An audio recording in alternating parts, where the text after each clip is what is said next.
नमस्ते मेरे प्यारे दोस्तों, स्वागत है आपका अपना YouTube channel motive happy study पर। बिहार दरोगा के लिए डबल स्टार टेस्ट सीरीज का टेस्ट नंबर हम लोग आज 14 का डिस्कशन करेंगे। इससे पहले डबल स्टार का पूरा 13 टेस्ट का डिस्कशन करवा चुके हैं। जो ऑनलाइन टेस्ट सीरीज हुआ है, सभी टेस्ट सीरीज जो अति महत्वपूर्ण है, सभी टेस्ट सीरीज इस चैनल पर आपको करवाया जाता है। जैसे खाकी सीरीज 3.0 का भी डिस्कशन करवाया हुआ है, तो और खान सर का भी है टेस्ट सीरीज करवाया हुआ है। तो जो लोग भी नहीं देखे हैं या तो नए जुड़े हैं, वो प्ले लिस्ट में जाकर जरूर देख लीजिएगा। जितने भी मोस्ट इंपॉर्टेंट टेस्ट सीरीज है सभी आपको इस चैनल पर मिल जाएगा, सभी का प्ले लिस्ट बनाया हुआ है, तो आप वहां का जाकर देख लीजिएगा। ठीक है, चलिए शुरुआत करते हैं। टेस्ट नंबर 14 का इस वीडियो में हम लोग डिस्कशन करेंगे, सभी 100 प्रश्नों का आंसर इसमें जानेंगे। ठीक है, जो कि आपका टेस्ट नंबर 14। चलिए शुरुआत करते हैं। पहला क्वेश्चन क्या है कि निम्नलिखित कथनों पर विचार करें, और इसमें दो स्टेटमेंट दिया हुआ है और पूछा है कि कौन सा कथन सही है। तो देखिए, पहला स्टेटमेंट क्या है उसको पढ़िए और उसके बाद दूसरा पढ़िए, उसके बाद आंसर लगाइए ना, साथ में आप लोग भी आंसर लगाते जाइएगा। उत्तरी गंगा का मैदान का विस्तार 56,980 वर्ग किलोमीटर यहाँ पर बता रहा है। ठीक है, तो ये बात क्या सही है ना। उत्तरी गंगा का मैदान जो है विस्तार है इसका 56,980 वर्ग किलोमीटर है। फिर सोमेश्वर श्रेणी बिहार का नवीनतम संरचना है, ये भी सही है, यानी कि दोनों स्टेटमेंट सही है।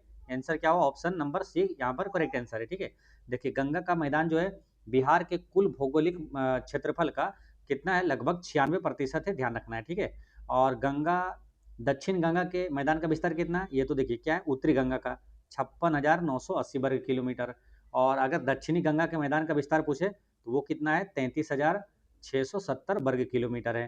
ठीक है, ये भी ध्यान रखना है आपको। गंगा के मैदान का निर्माण कैसे हुआ है ये ध्यान रखना है, स्टेटमेंट के आधार पर ये क्वेश्चन पूछा जाएगा, ध्यान रखना है। गंगा के मैदान का निर्माण गंगा एवं उसकी सहायक नदियों के अवसादीकरण द्वारा हुआ है। ठीक है, अच्छा, बिहार की सबसे ऊंची चोटी पूछे कौन सा है, तो ये सोमेश्वर का किला जो है ना, ये बिहार की सबसे ऊंची चोटी है। कितना इसकी ऊंचाई है? 874 मीटर है। ठीक है, और ये है कहाँ पर स्थित है सोमेश्वर किला? ये मिलेगा आपको पश्चिम चंपारण में। ठीक है, पश्चिम चंपारण से कई महत्वपूर्ण प्रश्न पूछा जाता है। जैसे बिहार का एकमात्र राष्ट्रीय उद्यान कौन सा है, तो वाल्मीकि राष्ट्रीय उद्यान कहाँ मिलेगा? पश्चिम चंपारण में।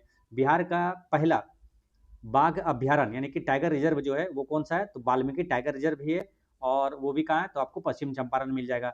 दूसरा बाघ अभ्यारण्य कहाँ पर बनाया गया बिहार में, तो कैमूर में बनाया गया, ध्यान रखना है। अच्छा, रामसर साइट एक अभी जो कि 2025 में हाल ही में रामसर साइट घोषित किया गया, उदयपुर झील, ये कहाँ मिलेगा, तो आपको ये भी पश्चिम चंपारण में मिलेगा। ठीक है, तो ये सब याद रखना है। बिहार में कुल कितने पश्चिम रामसर साइट हो गया, तो 6 रामसर साइट हो गया, मालूम है आपको। पहला रामसर साइट पूछे तो बिहार का जो पहला रामसर साइट है वो कौन सा है, तो कांवर ताल झील है ना, कांवर झील है बेगूसराय का। दूसरा और तीसरा कौन है, नागी और नक्टी पक्षी अभ्यारण्य जो कि जमुई में है।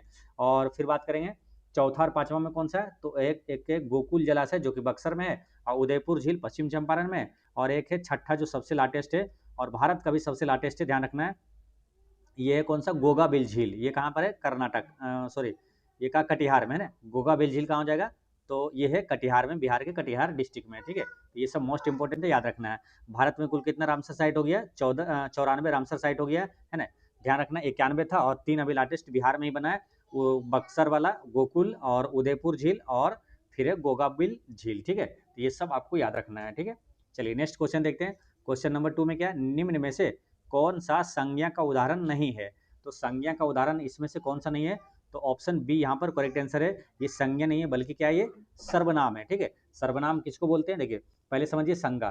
संज्ञा क्या है, किसी व्यक्ति, वस्तु या स्थान आदि के नाम को क्या बोलते हैं, संज्ञा कहा जाता है। और सर्वनाम किसे बोलेंगे, संज्ञा के स्थान पर प्रयुक्त होने वाला शब्द को सर्वनाम कहा जाता है। जैसे कि वह, यह, हम लोग, तुम लोग, ये सब क्या सर्वनाम में है ना, तो वह क्या संज्ञा के स्थान पर ये उपलब्ध प्रयोग होने वाला है, इसलिए क्या कहलाए, सर्वनाम कहलाए। ठीक है, नेक्स्ट क्वेश्चन है, हिंदी में स्व की ध्वनि है, तो स्व की ध्वनि है क्या, तो ये है तालव्य ध्वनि है ना, तालव्य है। जैसे देखिए अगर बात करेंगे क्या, तालव्य किसको किसको बोलते हैं, तो चो वर्ग वाला है ना, यानी कि चो, छो, जो, झो, या, ये सब क्या तालव्य ध्वनि में आता है। और एक है तालम सो, ये भी है तालव्य में आता है। ठीक है, ये तालव्य के अंतर्गत आता है। नेक्स्ट क्वेश्चन है आपका 4 में क्या है, केंद्रीय आर्थिक सर्वेक्षण 2024-25 के संबंध में असत्य कथन का चयन करें। असत्य कथन यानी कि गलत कौन सा, ये पूछा जा रहा है। तो इसमें पहला स्टेटमेंट क्या है कि वित्तीय वर्ष 2024-25 में भारत की वास्तविक जीडीपी जो है 6.4% रहने का अनुमान है, ये बात सही है। ठीक है, और फिर क्या, भारत विश्व का दूसरा सबसे बड़ा सीमेंट उत्पादक है, ये भी सही है। वैश्विक सेवा निर्यात में भारत का स्थान 7वां है, ये भी सही है। फिर क्या, वित्तीय वर्ष 2023-24 में भारत में बेरोजगारी दर 3.1% हो गई है, ये बात गलत है ना, 3.1% नहीं बल्कि 3.2% हो गया था, ठीक है। तो ये वाला आंसर अब यहाँ पर क्या असत्य है, तो आंसर क्या होगा, ऑप्शन डी करेक्ट आंसर हो गया, ठीक है। चलिए क्वेश्चन नंबर अब देखते हैं 5 में क्या है, निम्नलिखित में से कौन सा कथन सत्य है, तो सत्य कथन आपको बताना है। तो देखिए पहला क्या है, आगत निर्गत तंत्रिका तंत्र मस्तिष्क में मिलती है, ये गलत है। कैसे गलत है, देखिए आगत यानी कि संवेदी, तंत्रिका तंत्र संवेदनाओं को ग्रहण करके केंद्रीय तंत्रिका तंत्र तक पहुंचाती है, जबकि निर्गत यानी कि मोटर बोलते हैं उसको, निर्गत जो है तंत्रिका तंत्र मस्तिष्क के आदेशों को मांसपेशियों और ग्रंथियों तक पहुंचाती है। कहाँ, मांसपेशियों और ग्रंथियों तक पहुंचाती है, ये मस्तिष्क में मिलता है, ये बोला, तो ये स्टेटमेंट यहाँ गलत है। फिर क्या बोला, केंद्रीय तंत्रिका तंत्र के में मस्तिष्क तथा खोपड़ी शामिल होता है, तो ये भी यहाँ पर गलत है, क्योंकि केंद्रीय तंत्रिका तंत्र में मस्तिष्क और मेरुरज्जु शामिल होता है। क्या, मस्तिष्क और मेरुरज्जु शामिल होता है, ठीक है, ध्यान रखना है। अनुमस्तिष्क मध्य मस्तिष्क में स्थित होता है, ये गलत है। अनुमस्तिष्क कहाँ होता है, ये पीछे साइड होता है ना, अनुमस्तिष्क जो होता है ये किसका है, अनुमस्तिष्क जो पश्च मस्तिष्क का एक हिस्सा है, ठीक है, तो ये भी यहाँ पर स्टेटमेंट गलत हो गया। फिर क्या बोला, सभी अनैच्छिक क्रियाएं मेडुला द्वारा नियंत्रित होता है, ये बात सही है ना, तो ऑप्शन डी यहाँ पर आंसर हो जाएगा। कौन सा सही है, तो सभी अनैच्छिक क्रियाएं जो है ये मेडुला द्वारा नियंत्रित होता है। अनैच्छिक क्रियाएं मतलब जैसे कि नींद, धड़कन, उल्टी, ये सब का नियंत्रण जो होता है ना, छींकना, ये सब अनैच्छिक क्रियाएं कहलाता है, ये मेडुला ओब्लोगेंटा द्वारा नियंत्रित किया जाता है। नेक्स्ट क्वेश्चन है आपका, संचारण तथा ऑक्सीकरण के संदर्भ में निम्नलिखित कथनों पर विचार कीजिए। संचारण तथा ऑक्सीकरण, तो इसमें पूछा क्या लास्ट में कि कौन सा कथन सही है, तो देखिए पहला क्या है, इसके कारण चांदी के ऊपर काली परत वो तांबे के ऊपर हरी परत चढ़ जाती है, ये सही है, ठीक है। उसके बाद क्या, ऑक्सीकरण के प्रभाव से बचाने के लिए चिप्स की थैली में ऑक्सीजन हटाकर उसमें नाइट्रोजन गैस भरी जाती है, ये बात भी सही है, यानी कि दोनों स्टेटमेंट सही है। आंसर क्या हो जाएगा, option number C correct answer है, 6 का सी हो गया, ठीक है। अब यहाँ पर कुछ इंपॉर्टेंट चीज़ें देख लेते हैं। क्या, यहाँ पर बात आई है क्या, ऑक्सीकरण है ना, तो ऑक्सीकरण में अगर पूछे आपको ऑक्सीजन की खोज किसने किया था, ऑक्सीजन की खोज जोसेफ प्रिस्टल ने किया था, ध्यान रखना है। मानव शरीर में सबसे ज़्यादा क्या पाया जाता है, ऑक्सीजन। भू प्रॉपर्टी में सबसे ज़्यादा क्या पाया जाता है, ऑक्सीजन पाया जाता है। और नाइट्रोजन की अगर बात करेंगे तो नाइट्रोजन जो है ये क्या, वायुमंडल में सबसे ज़्यादा नाइट्रोजन पाया जाता है, ठीक है। और नाइट्रोजन की खोज किसने किया था, तो नाइट्रोजन की खोज किया था किसने मालूम, रदरफोर्ड ने किया था ना। नाइट्रोजन की खोज किसने किया था, तो रदरफोर्ड ने किया था, ठीक है। जिसने नाभिक की भी खोज किया था किसने, रदरफोर्ड ने किया था, ठीक है। चलिए नेक्स्ट क्वेश्चन क्या है, निम्नलिखित में से कौन सा औद्योगिक बेरोजगारी का उदाहरण है। औद्योगिक बेरोजगारी किसे बोलेंगे कि जैसे कि कपड़ा मिलों में मशीनों के आगमन के कारण हथकरघा बुनकरों का बेरोजगार हो जाना है ना, यानी कि कोई नया तकनीक आ गया तो जो रोजगार कर रहा था उसका क्या हुआ, उसका काम नहीं है, तो ये वाला जैसे ये वाला है ना, मशीन आ गया, उसके हथकरघा बुनकरों का बेरोजगार हो जाना, ये क्या हुआ, औद्योगिक क्या हुआ, बेरोजगारी का उदाहरण है। नेक्स्ट है कि निम्नलिखित कथन पर विचार कीजिए और इसमें बताना है कौन सा सही है। तो देखिए इसमें क्या है कि आईएनएस अरिघात परमाणु ऊर्जा संपन्न पनडुब्बी है, ये सही है। आईएनएस अरिहंत का ही अपग्रेडेड वर्जन है, तो ये बात भी सही है। तो इसका आंसर क्या हो जाएगा, देखिए ये दोनों सही है और आर एक ही सही व्याख्या नहीं कर रहा है, ठीक है।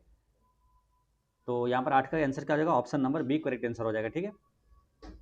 चलिए यहाँ पर एक चीज़ और बात करना है, क्या देखिए अगर पूछा जाए आपसे क्या, भारत की पहली परमाणु पनडुब्बी, तो क्या आंसर लगाना है, आईएनएस अरिहंत है। भारत की पहली परमाणु पनडुब्बी आईएनएस अरिहंत है, ठीक है। और भारत की पहली, सिंपल पूछे कि पहली पनडुब्बी कौन है, तो वो आईएनएस कलवरी, कौन है, आईएनएस कलवरी, जो कि 1967 में शामिल किया गया था। नेक्स्ट क्वेश्चन है कि जिला न्यायाधीश के संदर्भ में निम्नलिखित कथनों पर विचार कीजिए और कौन सा कथन सही है। तो जिला न्यायाधीश के बारे में बात करेंगे, इसकी नियुक्ति संविधान के अनुच्छेद 233 के तहत होती है, ये बात सही है। इसकी नियुक्ति संविधान मतलब इसकी नियुक्ति संबंधित उच्च न्यायालय के मुख्य न्यायाधीश द्वारा किया जाता है, ये गलत है, क्योंकि जो जिला मुख्य मतलब न्यायाधीश की नियुक्ति कौन करता है, तो राज्यपाल द्वारा किया जाता है, ठीक है। तो यहाँ पर ये वाला बोला मुख्य न्यायाधीश के द्वारा, तो ये गलत हो जाएगा, यानी कि केवल एक सही है। आंसर क्या हुआ, ऑप्शन ए यहाँ पर करेक्ट आंसर है। नेक्स्ट क्वेश्चन क्या है, यूरोपीय संघ का मुख्यालय कहाँ है? तो इसका आंसर क्या लगाइएगा? यूरोपीय संघ का मुख्यालय कहाँ हो जाएगा? तो ब्रुसेल्स में हो जाएगा ना, बेल्जियम की राजधानी ब्रुसेल्स में है। अच्छा, ब्रुसेल्स में और किसकी राजधानी मालूम मुख्यालय? तो नाटो का है ना, नाटो का मुख्यालय कहाँ है? तो ब्रुसेल्स में है ना, बेल्जियम की राजधानी ब्रुसेल्स में ही है। अब यूरोपीय संघ की स्थापना कब हुआ था मालूम? यूरोपीय संघ की स्थापना पूछे तो कब हुआ था? 1993 में हुआ था। 1993 में और क्या हुआ था? राष्ट्रीय मानवाधिकार आयोग का स्थापना कब हुआ था? 1993 में हुआ था, ठीक है। नाटो की स्थापना कब हुआ था? 1949 में हुआ था ना, नाटो की स्थापना 1949 में। 1949 में और क्या क्या हुआ था? बीपीएससी का स्थापना 1949 में, नाटो की स्थापना 1949 में, आरबीआई का राष्ट्रीयकरण 1949 में हुआ था, ठीक है। चलिए नेक्स्ट क्वेश्चन क्या है? वायुसेना के केंद्रीय कमांड का मुख्यालय कहाँ स्थित है? तो वायुसेना का केंद्रीय कमांड का मुख्यालय ये प्रयागराज में मिलेगा, ठीक है।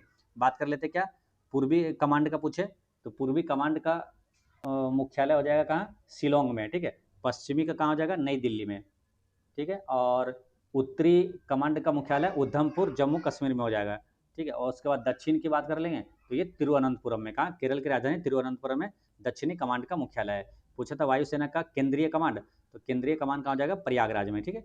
चलिए नेक्स्ट क्वेश्चन क्या है? क्वेश्चन नंबर आपका 12 में क्या है कि सूची 1 को सूची 2 से सुमेलित कीजिए, है इसमें झील है और ये किस देश में स्थित है? चलिए देखते हैं कहाँ पर है। इसमें बात करेंगे क्या, देखिए वालखस झील ये कहाँ पर स्थित है? तो वालखस झील ये मिलेगा आपको कजाकिस्तान में, ठीक है। कजाकिस्तान हो जाएगा ए का, यहाँ पर 2 हो गया। बी का क्या? टोबा, टोबा झील कहाँ मिलेगा? इंडोनेशिया में, टोबा इंडोनेशिया में। और लोपनूर झील कहाँ है? तो लोपनूर झील है चीन में, ठीक है। और बैकाल झील कहाँ हो जाएगा? तो रूस में हो जाएगा। बैकाल झील कहाँ? रूस में हो जाएगा, ठीक है। इस तरह से मिलाइएगा आंसर, तो क्या आएगा? ए का 2 हो गया, बी का 3 हो गया, और सी का 4 हो गया, और डी का 1 हो गया ना। 2 3 4 1, 2 3 4 1। अब किस ऑप्शन में? ये ऑप्शन नंबर बी में है ना, ठीक है। आंसर क्या हो गया? Option number B correct answer है। अच्छा, झील से अगर बात करें, झील से क्या क्या महत्वपूर्ण प्रश्न पूछा जाता है? देखिए अगर पूछे विश्व का सबसे बड़ा झील कौन सा है, तो वह कैस्पियन सागर है ना। नाम में सागर है लेकिन वो झील है। विश्व का सबसे बड़ा झील पूछे तो कैस्पियन सागर, और सबसे बड़ी खारे पानी की झील पूछे तो कैस्पियन सागर हो जाएगा। सबसे बड़ी मीठे पानी की झील पूछे दुनिया का, तो हो जाएगा कौन सा? तो सुपीरियर झील होगा ना। सुपीरियर झील है सबसे बड़ी मीठे पानी की झील, स्वीट सुपीरियर है ना, स्वीट सुपीरियर सबसे मीठा सुपीरियर झील हो गया। यही आयतन की दृष्टि से सबसे बड़ा मीठा पानी का झील पूछे वो है बैकाल झील, ठीक है। चलते हैं भारत में। भारत में पूछते हैं अगर सबसे बड़ी खारे पानी की झील कौन सा है, तो वो है चिल्का झील है ना। कहाँ है? उड़ीसा में, है ना। चिल्का झील है उड़ीसा में। सबसे बड़े खारे पानी की झील है भारत का चिल्का झील है, और ये भारत का पहला रामसर साइट भी है। भारत का सबसे बड़ी मीठे पानी की झील कौन सा है, तो वो है बुल्लर झील। कहाँ मिलेगा? जम्मू कश्मीर में। सबसे अधिक लवणीय झील कौन सा है? सांभर झील। कहाँ मिलेगा? तो राजस्थान में। और एक झील पूछा जाता है आपसे क्या, भारत की सबसे लंबी झील वो कौन सा है, तो बेम्बनाड झील है। कौन सा है? बेम्बनाड झील। कहाँ मिलेगा आपको? ये केरल में, ठीक है। ये सब याद रखना आपको। लोकटक झील पूछा जाता है कहाँ है, तो मणिपुर में हो जाएगा। और पुलिकट झील कहाँ हो जाएगा? पुलिकट झील आंध्र प्रदेश और तमिलनाडु में, ठीक है। चलिए नेक्स्ट क्वेश्चन क्या है? चॉर्टिस्ट आंदोलन के संबंध में निम्नलिखित कथनों पर विचार करें। और असत्य इसमें पूछा है कौन असत्य है, ठीक है। देखिए पहला क्या, इसकी शुरुआत 1838 में हुई थी, ये बात सही है। चर्चिस्ट आंदोलन की शुरुआत 1838 में हुआ था, ठीक है। और फिर आगे बात करेंगे क्या, इसका उद्देश्य व्यापारियों के हितों का संवर्धन था, ये गलत है। ये जो चार्टिस्ट आंदोलन का उद्देश्य जो था वो व्यापारी नहीं बल्कि मजदूरों के हितों का संवर्धन था, मजदूरों के हितों का संवर्धन था, तो ये दूसरा गलत है। फिर क्या, इससे मजदूरों का पहला संगठित आंदोलन कहा जाता है, ये बात सही है ना। यानी कि पूछा था क्या, असत्य, असत्य क्या हो जाएगा? 2, यानी कि only 2। Option number B correct answer हो गया, ठीक है। चलिए नेक्स्ट क्वेश्चन है कि यदि आज बुधवार है तो अगले रविवार के 25 दिन बाद कौन सा दिन होगा? अच्छा, एक चीज आपको मालूम है ना, दिन वाले में क्या करते हैं, 7 दिन जब जोड़ते हैं तो सेम डे आ जाता है। जैसे कि आज अगर आपका है क्या, रविवार है, ठीक है, तो अगले 7 दिन के बाद क्या हो जाएगा, फिर रविवार ही हो जाएगा। पूछेगा आज आज जैसे तारीख आपका है 30 तारीख, ठीक है, आपसे पूछेगा क्या मालूम कि 15 दिन के बाद कौन सा, इसमें 15 दिन के बाद कौन सा दिन आएगा। तो जैसे आज है आपका रविवार है, ठीक है, रविवार है, तो 15 दिन के बाद क्या आएगा, तो 15 नहीं जोड़ना है। मालूम कैसे जोड़ना है, 7 से भागा दीजिए, 7 दूनी 14, बचा कितना, 1, यानी 1 इसमें जोड़ दीजिए, यानी कि सोमवार होगा, ठीक है। तो इस तरह से आंसर निकाल लेना है। तो यानी कि 7 के मल्टीपल में क्या आता है, सेम डे आ जाता है। चलिए यहाँ इसको बनाते क्या बोला, आज बुधवार है, तो इसको बुधवार कर दीजिए, आज है ना क्या है, बुधवार है, ठीक है। अब इसको क्या करना, अगले रविवार है तो अगले रविवार तक चलते हैं, तो बुध हो गया, बुधवार है तो अगले रविवार बुध शुक्र, है ना, जैसे यहाँ चलते हैं इसको बुध शुक्र, सॉरी बुध, उसके बाद क्या बृहस्पति हो गया, ठीक है, बुध बृहस्पति शुक्र हो गया, शनि हो गया, उसके बाद रवि, रवि तक आ गए। इसके बाद क्या बोला, यहाँ पर रवि हो गया, ठीक है, संडे, और उसके बाद बोला क्या 25 दिन बाद, तो 25 दिन में क्या करना है, 7 से भागा दीजिए, 7 या 21 है ना, बचा क्या 4, अब 4 इसमें जोड़ दीजिए रविवार में, तो रविवार में जोड़ेंगे तो सोमवार मंगल बुध बृहस्पति, है ना, तो आंसर क्या हो जाएगा यहाँ पर बृहस्पतिवार करेक्ट आंसर हो जाएगा ना, ऑप्शन सी यहाँ पर करेक्ट आंसर होगा ना। तो उम्मीद करते हैं आप समझ गए होंगे। नेक्स्ट क्वेश्चन क्या है, एम के विपरीत सतह पर कौन सा अक्षर होगा, तो इसको कैसे बनाते हैं, तो कोई भी एक सरफेस है ना, एक सतह वाला दो घन ले लेंगे यहाँ से, ठीक है, तो और इसमें क्या होता है, देखिए घन में क्या होता है 6 सतह होता है, तो 6 सतह यहाँ पर बना लेंगे, देखिए 1 2 3 4 5, यानी कि ये 4 सतह हो गया ये, और एक सतह ऊपर एक सतह नीचे, है ना, ये हो गया 6 सतह। अब देखिए क्या दो एक समान जो है, मतलब कि जो मिल रहा है, इसमें देखिए Q और Q इसमें दोनों मिल रहा है ना, तो Q को ले लेंगे, Q यहाँ पर ऊपर लिख दीजिए, अब ये क्लॉकवाइज दोनों में घुमाना है, ठीक है, यानी कि QRS है ना, तो QRS, फिर क्या करना है QPM, Q यहाँ आगे बढ़ते जाना है PM, ठीक है, ये हो गया M। तो अब देखिए पूछा क्या M के विपरीत कौन होगा, देखिए M के विपरीत कौन हो जाएगा, ये वाला एक छोड़ के, है ना, एक छोड़ के विपरीत हो जाएगा S, ठीक है, ये आपको पूछता P का विपरीत कौन हो जाएगा, तो R हो जाता, Q का विपरीत कौन हो जाता है, यहाँ पर जो होगा ये वाला विपरीत हो जाएगा, ठीक है, तो इस तरह से आंसर क्या हो जाएगा, M के विपरीत पूछा तो S हो गया, है ना, S कहाँ ऑप्शन सी में दिया हुआ है, ऑप्शन सी यहाँ पर करेक्ट आंसर हो गया। नेक्स्ट क्वेश्चन क्या है, सूची 1 को सूची 2 से मिलाना है, इसमें क्या हुआ संस्थान निकाय दिया हुआ और उसका अध्यक्ष कौन है। मोस्ट इंपॉर्टेंट प्रश्न यहाँ पर करंट अफेयर का है, ध्यान रखना है ना, ये पूछा जाएगा, ध्यान रखना है। आरबीआई का भी गवर्नर कौन है, तो संजय मल्होत्रा, है ना, एक का दो हो गया, अब एक का दो एक ही ऑप्शन में दिया हुआ, ऑप्शन बी यहाँ पर करेक्ट आंसर हो गया, ठीक है, बाकी चीज़ें अब नहीं भी जानते, आंसर निकल चुका है, ठीक है, चलिए फिर भी यहाँ पर रिविजन होती हो क्या है, एक बार देख लेते हैं। आरबीआई का गवर्नर कौन है, संजय मल्होत्रा हो गया। स्टेट बैंक का कौन है, तो स्टेट बैंक का अगर देखिएगा तो इसमें श्रीनिवासुलु चेट्टी है, कौन है, श्रीनिवासुलु चेट्टी है। और फिक्की का कौन हो जाएगा, फिक्की का है अनंत गोयनका, ठीक है, और अंतर्राष्ट्रीय क्रिकेट परिषद जो आईसीसी का अध्यक्ष अभी कौन है, तो जय शाह है, जो कि अमित शाह के बेटे हैं, ठीक है, तो इस तरह से आंसर क्या होगा 16 का बी यहाँ पर करेक्ट आंसर हो गया, ऑप्शन बी, ठीक है। चलिए नेक्स्ट क्वेश्चन है आपका 17 में, इकाई सतह पर सतह क्षेत्रफल पर लंबवत लगने वाला बल निम्नलिखित में से किसे परिभाषित करता है, तो किसे परिभाषित करता है, दाब को, है ना, दाब को परिभाषित करता है। दाब बराबर होता क्या है, तो बल बटा में क्या होता है क्षेत्रफल, यही होता है ना, तो दाब बराबर क्या हो गया, बल बटा क्षेत्रफल हो गया, ठीक है, तो ये बल को परिभाषित कर दाब को परिभाषित करता है। दाब का ऐसा मात्रा क्या होता है, पास्कल होता है, ध्यान रखना है, ठीक है। चलिए नेक्स्ट क्वेश्चन क्या है, सूची 1 को सूची 2 से मिलाना है, तो इसमें क्या है, ये खोज और ये खोज करता, तो केंद्र की खोज कई बार आपको बताया ना कि रॉबर्ट ब्राउन ने किया था, तो रॉबर्ट ब्राउन का 1 का 3 हो जाएगा, ठीक है, ठीक है, रॉबर्ट ब्राउन या तो रॉबर्ट कोच या तो रॉबर्ट कोच, रॉबर्ट ब्राउन और रॉबर्ट हुक, है ना, तीनों को हम एक साथ आपको रिवीजन करवाते हैं कभी भी, ठीक है। देखिए रॉबर्ट हुक ने क्या कोशिका की खोज किया था 1665 में, रॉबर्ट हुक ने किया था। रॉबर्ट ब्राउन ने क्या कोशिका के केंद्र की खोज किया था। एक है रॉबर्ट कोच जो कि टीबी के बैक्टीरिया की खोज किया था, ठीक है, तो यहीं पर क्या होगा, ए का हो जाएगा 3। अब ए का 3 से आंसर आ रहा है क्या, ए का 3 से आंसर नहीं आ रहा है, लेकिन 2 ऑप्शन छट जा रहा है ना, ए का 3 देखिए इसमें नहीं है और इसमें नहीं है, ठीक है, तो ए का 3 हो जाएगा। केंद्रक की खोज रॉबर्ट ब्राउन ने। माइटोकॉन्ड्रिया के बारे में भी आपको बताएं, माइटोकॉन्ड्रिया की खोज किसने किया था, अल्बर्ट बोन कोलिकर ने किया था। बी का 4 होगा। अब बी का 4 देखिए कहाँ पर है, ऑप्शन यहाँ पर बी में दिया हुआ है, आंसर क्या आ गया, ऑप्शन बी यहाँ पर करेक्ट आंसर आ गया, ठीक है। फिर आपको बाकी चीज़ें भी देख लेना है, जैसे कि पेनिसिलियम कौन है, अलेक्जेंडर फ्लेमिंग ने पेनिसिलियम का खोज किया था।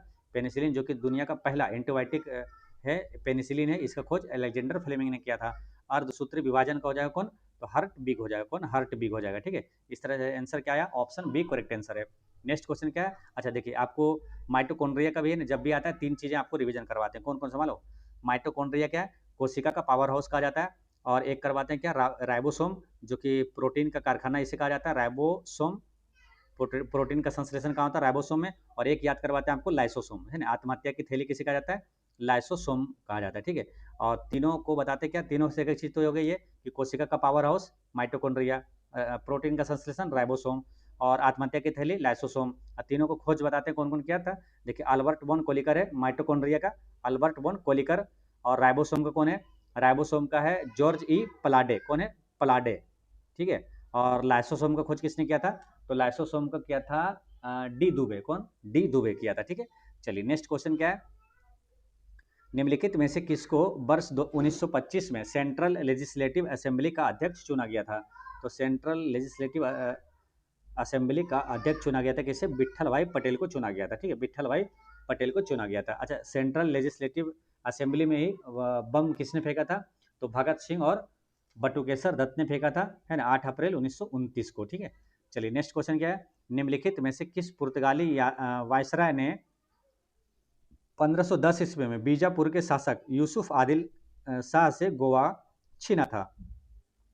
तो यूसुफ आदिल शाह से गोवा छीना था, ये किसने? Alfonso de Albuquerque. कौन? Alfonso de Albuquerque correct answer हो गया, ठीक है। डी अल्बुकर्क से ये प्रश्न एक और याद रखना, क्या पुर्तगाली सत्ता का पूछेगा, वास्तविक संस्थापक कौन था? तो ये डी अल्बुकर्क ही था।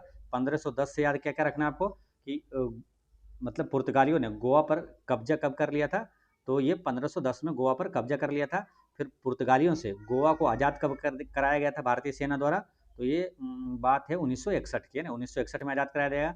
और फिर गोवा को पूर्ण राज्य का दर्जा कब मिला था? तो 1987 में मिला था, ठीक है। तो ये सब मोस्ट इंपोर्टेंट प्रश्न याद रखना है। कुछ चीज़ें आपको पुर्तगाली से अगर रिवीजन करवाएं, तो देखिए यहाँ से प्रश्न कौन कौन सा आता है। भारत आने वाला पहला यूरोपीय देश कौन था? तो वो था पुर्तगाल, ठीक है। अब पहला पुर्तगाली यात्री कौन था? तो वो था वास्को डिगामा, है ना, वास्को डिगामा, जो कि कब आया था? भारत 1498 में ही आया था, ठीक है। कहाँ आया था? केरल के कालीकट पर आया था। स्वागत किसने किया था? जमोरिन ने इसका स्वागत किया था। दूसरी बार ये भारत कब आया था? दूसरी बार भारत आया था ये 1502 में आया था ना, ठीक है। ये सब याद रखना है। चलिए नेक्स्ट क्वेश्चन क्या है, निम्नलिखित में से किसके द्वारा पटना में अनुशीलन समिति की स्थापना की गई थी? पटना में अनुशीलन समिति की स्थापना किसने किया था? तो ये किए थे सचिंद्र नाथ सन्याल ने किया था। कब? सचिंद्र नाथ सन्याल ने किया था। और कब किया था? 1913 में किया था ना। 1913 से क्या क्या याद रखना है आपको? रविंद्रनाथ टैगोर को जो नोबेल पुरस्कार कब दिया गया था? 1913 में ही दिया गया था। अनुशीलन की समिति की स्थापना 1913 में हुआ था। और क्या याद रखना आपको? राजा हरिश्चंद्र जो मूवी है, भारत का पहले फीचर फिल्म जो है, ये कब जारी हुआ था? तो 1913 में ही हुआ था, ठीक है। नेक्स्ट क्वेश्चन क्या है, समान त्रिज्या और समान ऊंचाई वाले एक शंकु, गोलार्ध और बेलन का आयतन पी क्यू आर है, तो पी क्यू आर का मान क्या होगा? तो सिंपल चीज़ें सबका जो जानेंगे, इसका फॉर्मूला बन जाएगा। शंकु पूछा है यहाँ पर, तो शंकु का आयतन क्या है? 1/3 पाई आर स्क्वायर एच। फिर क्या होगा? गोलार्ध, यानी गोलार्ध का आयतन क्या होता है, यानी अर्धगोला का आयतन 2/3 पाई आर, क्या हो गया? पाई आर क्यू, है ना, ठीक है। और उसके बाद क्या है? बेलन का आयतन क्या हो जाएगा? तो पाई आर स्क्वायर एच हो जाएगा, ठीक है। तो अब देखिए पाई आर स्क्वायर एच। अब यहाँ पर एक चीज़ क्या दिया है बोलो, कि त्रिज्या और ऊंचाई समान है इसका, यानी कि एच भी क्या है? त्रिज्या है, ठीक है। तो एच भी हो जाएगा क्या? त्रिज्या। तो ये क्या हुआ? आर क्यू हो जाएगा। यहाँ भी आर क्यू है और ये भी क्या? आर स्क्वायर और एच है, यानी कि वो भी त्रिज्या है, आर क्यू हो जाएगा। यानी कि ये सब खत्म हो गया, पी और पाई से पाई भी कैंसिल हो गया, तो बचा क्या? जो डिजिट है वही बचा है, यानी कि 1/3 बचा है और 2/3 बचा है और 1 बचा है, ठीक है। अब इसको क्या करना? सीधा कर दीजिए, आंसर आ जाएगा। सीधा करने मतलब क्या हुआ कि नीचे वाला जो है उसका एलसीएम लेके गुना कर दे। नीचे वाला एलसीएम क्या आएगा? 3। 3 से गुना करिए सभी में, 3 से गुना करेंगे इसमें तो 3 से कट जाएगा, तो ये बचेगा क्या? 1, है ना। फिर ये 3 से कट जाएगा, बचेगा 2, और फिर 3 से इसमें गुना करेंगे तो आएगा 3। 1 2 3, 1 2 3 कहाँ पर है? 1 2 3 ऑप्शन नंबर डी में दिया है ना, तो ऑप्शन डी यहाँ पर करेक्ट आंसर हो गया, 22 का डी। नेक्स्ट क्वेश्चन क्या है, अशोक ने अपने शासन काल के किस वर्ष लुम्बिनी की यात्रा किया था? अशोक ने अपने शासन काल के किस वर्ष में लुम्बिनी की यात्रा किया था? तो ये किया था 20वें वर्ष, है ना, शासन काल के 20वें वर्ष में अशोक ने लुम्बिनी की यात्रा किया था। आंसर क्या होगा? ऑप्शन सी यहाँ पर करेक्ट आंसर है। निम्नलिखित में से कौन सी अशोक के अभिलेखों की लिपियां रही है? तो अशोक का अभिलेख जो है ना, ये सभी लिपि में था मालूम। ब्राह्मणी लिपि, खरुष्टी लिपि, अरमाइक लिपि और ग्रीक या यूनानी लिपि, सभी लिपि में इन्होंने अभिलेख इसका था। तो आंसर क्या हो जाएगा? 24 का डी करेक्ट आंसर हो जाएगा, ठीक है। लेकिन अगर पूछा जाए कि अशोक के अधिकतर अभिलेख जो है किस लिपि में लिखा गया था, तो ब्राह्मणी लिपि में लिखा गया था, याद रखना है, ठीक है। अशोक के यही 13वें शिलालेख में क्या? कलिंग युद्ध का वर्णन है ना। और पूछा जाएगा कि अशोक के किस शिलालेख में अशोक का नाम मिलता है, तो मास्की और गुर्जरा अभिलेख में मिलता है। अशोक ने खुद को मगध का साम्राज्य या राजा किस में कहा था? तो भाब्रू शिलालेख में कहा था, ठीक है। ये सब मोस्ट इंपोर्टेंट है, याद रखना है। अशोक के बारे में आपको मालूम है क्या? अशोक किस वंश का शासक था? तो ये मौर्य वंश का था, है ना। मौर्य वंश का संस्थापक था कौन? चंद्रगुप्त मौर्य। चंद्रगुप्त मौर्य का पुत्र था बिंदुसार, अब बिंदुसार का पुत्र था ये अशोक, है ना। धामे का स्तूप का निर्माण किसने करवाया था? अशोक ने। और सांची का स्तूप का निर्माण किसने करवाया था? अशोक ने। केसरिया स्तूप का निर्माण किसने करवाया था? अशोक ने। और जो सारनाथ स्तंभ जो स्तूप है, सारनाथ स्तंभ का निर्माण किसने कराया था? अशोक ने करवाया था, ठीक है। तो ये सब आपको याद रखना है। अशोक का जन्म कहाँ हुआ था मालूम? पाटलिपुत्र में हुआ था, ठीक है। चलिए नेक्स्ट क्वेश्चन क्या है? 25। राष्ट्रीय खाद्य सुरक्षा अधिनियम कब पारित किया गया था? राष्ट्रीय खाद्य सुरक्षा अधिनियम ये कब पारित किया गया था? 2013 में किया गया था, है ना। ऑप्शन ए यहाँ पर करेक्ट आंसर है, ठीक है। और जब भी आता है ईस्वी, आपको हम क्या बताते हैं कि जब भी आता है ईस्वी तो आप कुछ न कुछ और क्वेश्चन कोई है इंपॉर्टेंट तो आप यहाँ पर रिवीजन करके उसको एक साथ रिवीजन कर लीजिए, ठीक है। तो देखिए राष्ट्रीय खाद्य सुरक्षा अधिनियम एक तो याद हो गई आपको 2013। अब क्या याद रखना है आपको? मंगलयान कब प्रक्षेपित किया गया था? तो 5 नवंबर 2013 को ही मंगलयान प्रक्षेपित किया गया था, ठीक है। तो दो प्रश्न हो गया, आसानी से याद रहेगा आपको। राष्ट्रीय खाद्य सुरक्षा अधिनियम और मंगलयान, ये दोनों हो जाएगा 2013। नेक्स्ट क्या है? सूची 1 को सूची 2 से मिलाइए। तो इसमें क्या है, जो आसान है पहले उसको मिलाइए, फिर आंसर आ जाएगा। अब जैसे धोवन सोडा, धोवन क्या हुआ? धोने वाला सोडा, यानी कपड़ा धोना है इसको से, है ना। तो कपड़ा वाला ये हो जाएगा, कपड़ा वो पानी की सफाई तथा कीटाणुनाशक के रूप में होता है। तो डी का क्या हो जाएगा? 2, है ना। डी का, सॉरी, कपड़ा वाला 2 है मालूम, यहाँ पर दो दो ऑप्शन है। एक एक कपड़ा धोने के पाउडर में प्रयुक्त होता है, एक कपड़ा वो पानी की सफाई की कीटाणुनाशक, कीटाणुनाशक में दूसरा हो जाएगा कौन सा होगा मालूम? विरंजक चूर्ण होगा, ठीक है। यहाँ पर ये होगा, ठीक है। और धोवन सोडा वाला ये हो जाएगा सिर्फ कपड़े धोने के पाउडर के रूप में प्रयुक्त होता है, डी का 1 होगा, ठीक है। आंसर तो आ चुका है, डी का 1 जो है ये किस ऑप्शन में? ए में दिया हुआ है, ठीक है। यहाँ आंसर आ गया है। चलिए फिर से एक बार यहाँ आपको समझाते हैं ताकि आपको अच्छे से याद हो। देखिए सोडियम हाइड्रोक्साइड की बात करेंगे तो ये हो जाएगा साबुन, वो कागज बनाने के प्रयोग में इस्तेमाल होता है सोडियम हाइड्रोक्साइड का। फॉर्मूला भी ध्यान देते रहना है, NaOH है, सोडियम हाइड्रोक्साइड हो गया। ब्लीचिंग पाउडर का इस्तेमाल कहाँ होता है? तो ब्लीचिंग पाउडर का इस्तेमाल आप करेंगे कहाँ? कपड़ा वो पानी की सफाई में तथा कीटाणुनाशक के रूप में। बेकिंग सोडा क्या है? तो खाने वाला सोडा है ना, बेकिंग सोडा खाने वाला, जिसे सोडियम बाइकार्बोनेट बोला जाता है, ठीक है। आप इसका इस्तेमाल कहाँ बोलेंगे? खाने वाला सोडा है तो इसका इस्तेमाल हो जाएगा कहाँ? केक वो बेकरी वस्तुएं फुलाने में हो जाएगा ना। सी का 3 हो जाएगा, ठीक है। और डी बच गया, तो धावन सोडा जो है ये कपड़ा धोने का, ये वाला हो जाएगा, डी का 1 हो जाएगा ना। इसका आंसर आ चुका है आपका ऑप्शन नंबर ए, यहाँ पर करेक्ट आंसर है, ठीक है। चलिए कुछ चीज़ें आपको ध्यान रखना है विशेष रूप से। क्या यहाँ से डायरेक्ट पूछा जाता है? देखिए बेकिंग सोडा पूछेगा, खाने वाले सोडा को क्या बोलते हैं? Baking soda. खाने वाला सोडा जो है इसका रासायनिक सूत्र पूछेगा, क्या होता है? NaHCO3 होता है, ठीक है। ये सब पूछा जाता है, ध्यान रखना है। बेकिंग सोडा का रासायनिक नाम पूछेगा, ध्यान रखना है, सोडियम बाइकार्बोनेट हो गया ये, है ना। और धावन सोडा का रासायनिक नाम क्या हो गया? तो सोडियम कार्बोनेट होता है, सिंपल है ना, सोडियम कार्बोनेट, Na2CO3 10H2O, है ना। सूत्र पूछे तो ये ध्यान रखना है, Na2CO3 10H2O धवन सोडा का रासायनिक सूत्र हो गया, ठीक है। चलिए नेक्स्ट क्वेश्चन क्या है? केंद्रीय बजट 2025-26 का थीम क्या है? तो इसका थीम क्या है? तो सबका विकास, है ना। केंद्रीय बजट 2025-26 का थीम क्या है? तो सबका विकास है, ठीक है। अच्छा, केंद्रीय बजट 2025-26 में किस विभाग पर, किस मंत्रालय पर सबसे अधिक राशि आवंटन किया गया था मालूम? रक्षा मंत्रालय पर, है ना। रक्षा मंत्रालय पर सबसे अधिक जो कि 6 लाख से ज़्यादा इस पे आवंटित किया गया है रक्षा मंत्रालय पर, ठीक है। और बात करेंगे यहाँ पर क्या, देखिए इसी बजट में एक महत्वपूर्ण घोषणा हुई थी, कौन सा? 100 जिलों के लिए PM मतलब प्रधानमंत्री धन धान्य कृषि योजना प्रारंभ करने की घोषणा हुआ था। 2025-26 बजट में कितने जिलों के किसानों को लाभ मिलेगा? 100 जिलों का, ठीक है, ध्यान रखना है। नेक्स्ट क्वेश्चन क्या है? और अनाक्षी शोषण में ग्लूकोज के अपूर्ण विघटन के फलस्वरूप बनता है। अनाक्षी शोषण में ग्लूकोज के अपूर्ण विघटन के फलस्वरूप बनता है, तो क्या बनता है? तो अल्कोहल और कार्बन डाइऑक्साइड बनता है। अल्कोहल और कार्बन डाइऑक्साइड याद रखना है, ठीक है। करेक्ट आंसर क्या होगा? Option number D. Next question है क्या? निम्नलिखित में से कौन सा कथन सत्य है? तो सत्य कथन कौन सा है? देखिए मृत सागर की लवणता 310 ग्राम प्रति लीटर है, ये गलत है ना। मृत सागर की लवणता जो है ये कितना वाला? 238 है, 238 ग्राम प्रति लीटर है, ठीक है। तो ये वाला गलत है।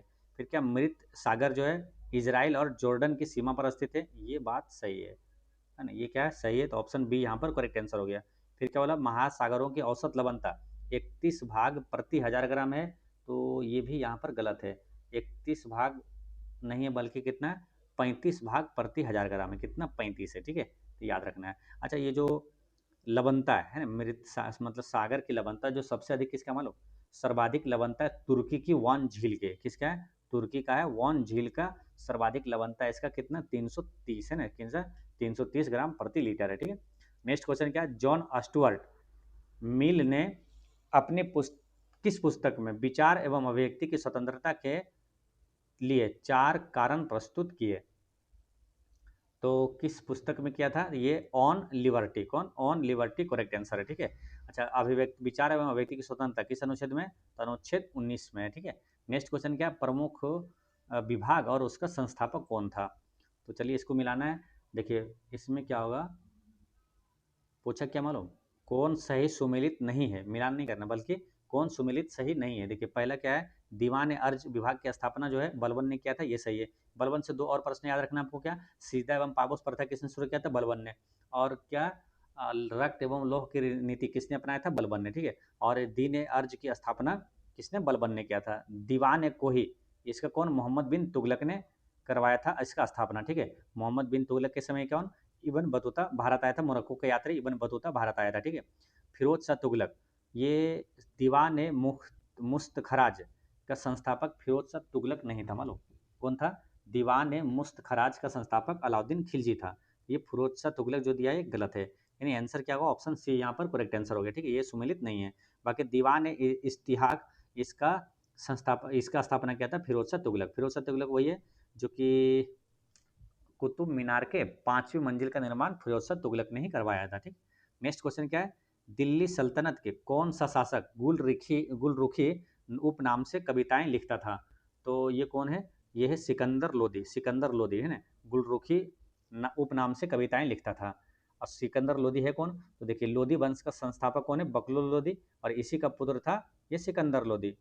और सिकंदर लोदी के बाद फिर कौन आया था? इसका पुत्र था इब्राहिम लोदी, ठीक है। जो कि इब्राहिम लोदी जो है ये क्या है? लोदी वंश का अंतिम शासक था, जिसे बाबर ने पराजित किया था 1526 के पानीपत के युद्ध में। और बाबर फिर मुगल वंश की स्थापना किया था, ठीक है। तो ऐसे ध्यान रखना है सभी चीज़ें। और सिकंदर लोदी ने, आगरा शहर की स्थापना सिकंदर लोदी ने ही करवाया था। नेक्स्ट क्वेश्चन है आपका 33 है ना, 33 इसमें ही मिलेगा। चलिए इसमें क्या? निम्नलिखित में से सत्य कथन चुने। सत्य कथन को चुनना है। पहला क्या? बिल्हन सोमेश्वर प्रथम का राजकवि था, क्या ये सही है? ये गलत है ना। और फिर क्या बोला? अमोघ वर्ष ने वीर नारायण की उपाधि धारण किया था, ये बात सही है। आंसर क्या होगा? ऑप्शन नंबर बी यहाँ पर करेक्ट आंसर है। नेक्स्ट क्या है? शब्द एलईडी का फुल फॉर्म क्या है? तो एलईडी का फुल फॉर्म इसमें क्या हो जाएगा?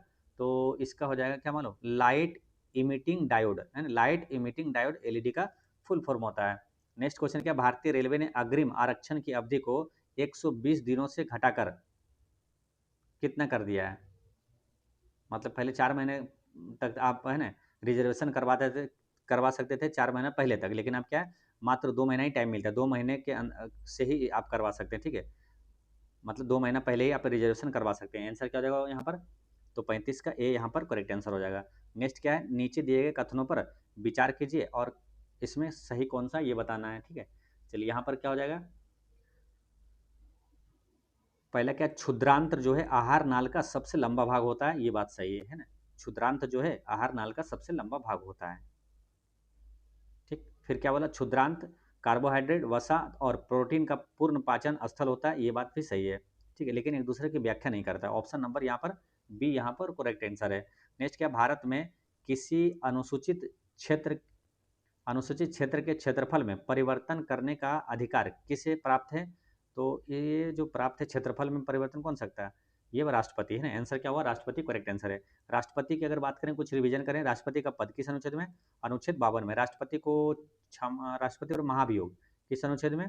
अनुच्छेद 61 में। राष्ट्रपति को क्षमादान की शक्ति अनुच्छेद 72 में। राष्ट्रपति महान्यायवादी की नियुक्ति करता है अनुच्छेद 76 में, है ना। महान्यायवादी की नियुक्ति है अनुच्छेद 76 में। और सीएजी की नियुक्ति किस अनुच्छेद में? तो अनुच्छेद 148 में, ठीक है। राष्ट्रपति अध्यादेश जारी करता है अनुच्छेद 123 के तहत, ठीक है। ये सब आपको याद रखना है। और जो सुप्रीम कोर्ट से परामर्श लेने का अधिकार जो होता है वो 143 में होता है, ठीक है। ये सब याद रखना है। और यहाँ से कुछ क्या है? अनुसूचित क्षेत्र है ना। अनुसूचित क्षेत्र से संबंधित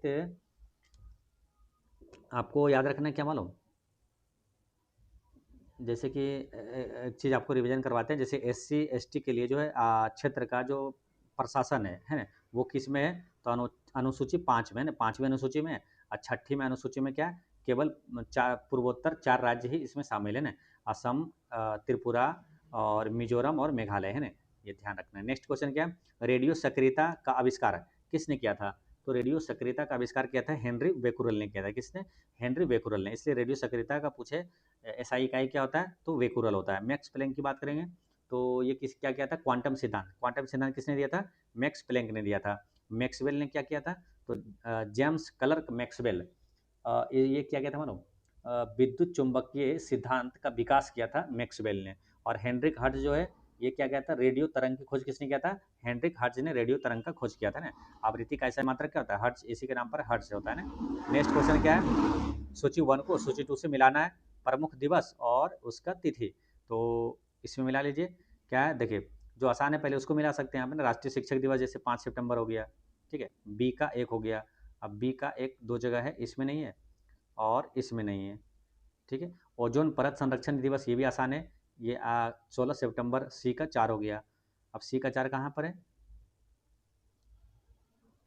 सी का 4 यहाँ बी में दिया हुआ है। आंसर क्या हो गया, option number B correct answer हो गया, ठीक है। तो यहाँ पर आप मिला सकते हैं, ए का क्या हो जाएगा, विश्व नारियल दिवस हो जाएगा, ए का 3 है ना, 2 सितंबर हो जाएगा। और राष्ट्रीय शिक्षक दिवस हो गया, बी का 1। ओजोन संरक्षण हो गया 16 सितंबर। राष्ट्रीय डॉल्फिन दिवस हो जाएगा कब, 5 अक्टूबर हो जाएगा ना, डी का आपका 2 हो गया, ठीक है। डी का 2 हो गया, ठीक है। 5 अक्टूबर को ही क्या मनाते हैं, जैसे राष्ट्रीय शिक्षक दिवस हो गया 5 सितंबर, अब विश्व शिक्षक दिवस 5 अक्टूबर को मनाया जाता है, ठीक है, ये भी ध्यान रखना है। और राष्ट्रीय डॉल्फिन दिवस भी 5 अक्टूबर हो गया, ठीक है। आंसर क्या हुआ, option number B correct answer है। चलिए नेक्स्ट क्वेश्चन आपका 40, इसमें क्या, समुद्री तरंगें किनारों पर अवसाद जमा कर निम्नलिखित में से किस स्थलाकृति का निर्माण करती है। समुद्री तरंगें किनारों पर अवसाद जमा कर निम्नलिखित में से किस स्थलाकृति का निर्माण करता है, तो यहाँ पर आंसर इसका हो जाएगा क्या, ये समुद्री पुलिन, क्या होगा, समुद्री पुलिन का निर्माण करता है। 40 का क्या हो गया, बी करेक्ट आंसर है। नेक्स्ट क्वेश्चन क्या है, सूची 1 को सूची 2 से मिलाना है, आविष्कार और आविष्कार करता है ना। तो इसमें देखिए, इसमें कुछ चीज़ें आप नहीं जानते होंगे, ठीक है, लेकिन एक चीज़ है इसमें मालूम, देखिए प्रीवियस ईयर जो क्वेश्चन बताते हैं ना कि प्रीवियस ईयर क्वेश्चन पढ़ना चाहिए, तो इसलिए पढ़ना चाहिए कि यहाँ पर देखिए फ़ायदा क्या होता है कि इसमें बिहार पुलिस में आपसे पूछा गया था क्या मालूम, स्पिनिंग जेनी का आविष्कार किसने किया था। तो वहाँ पर अगर पढ़ के रखते हैं, याद रखते हैं, तो किसने किया था, जेम्स हारग्रीव्स ने किया था। किसने, जेम्स हारग्रीव्स ने किया था, ठीक है। डी का यहाँ पर क्या हुआ, 2 हो गया। अब डी का 2 देखिए कहाँ पर है, देखिए डी का 2 एक ही ऑप्शन में दिया हुआ, ऑप्शन ए यहाँ पर करेक्ट आंसर हो गया, ठीक है। बाकी चीज़ आप नहीं भी जानते हैं तो आंसर आपका आ चुका है।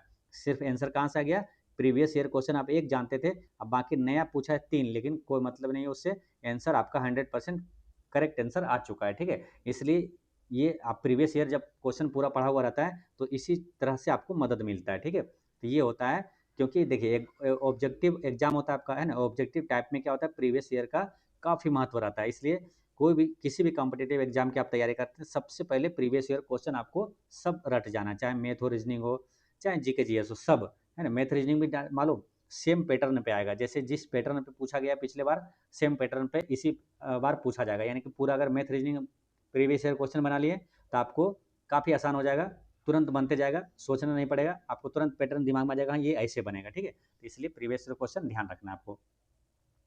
चलिए यहाँ पर एक बार मिला लेते हैं सबका। स्पिनिंग जेनी क्या हुआ, हारग्रीव्स हो गया था, है ना, डी का 2। और यहाँ पर बात कर लेंगे, और जो है जैसे कि फ्लाइंग शटल, इसका आविष्कार किसने किया था, फ्लाइंग शटल का हो जाएगा ये जॉन के, ए का 3 हो जाएगा, है ना। यहाँ पर आंसर क्या आया था, ऑप्शन ए आया था, ए का 3 हो गया।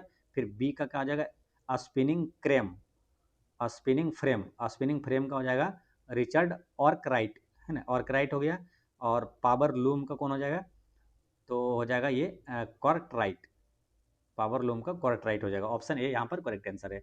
नेक्स्ट क्या है, सूची 1 को सूची 2 से मिलान कीजिए और नीचे दिए गए इसका बताना है, मतलब क्या देश है और इसका मुद्रा है। तो इसमें क्या है, देखिए ईरान की मुद्रा का नाम क्या है, रियाल, है ना, ईरान का क्या है, रियाल है, ठीक है, ईरान का रियाल है।